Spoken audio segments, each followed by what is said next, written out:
ඔන්න අපේ ළමයි අමාරුවෙන් පාඩම් කරපු කතාවක් පොඩි වෙලාවකින් මතක තියාගන්න. ප්‍රශ්නේ තමයි කියු ලිපිය.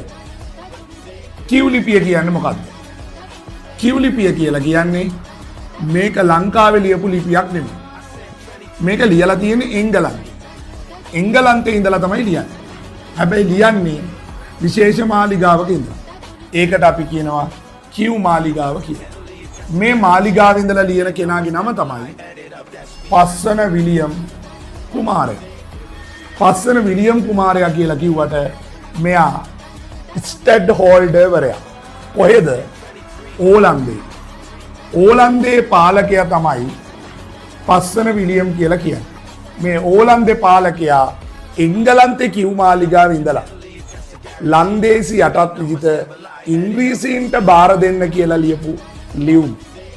ඔන්න ආපෞසරයක් එංගලන්තේ කියු මාලිගාවේ ඉඳලා පස්සන විලියම් කුමරු ඕලන්දේ තමන්ගේ රටේ යටත් විජිත ඉංග්‍රීසීන්ට බාර දෙන්න කියලා ලියපු ලියුම කියනවා කියු ලිපිය කියලා.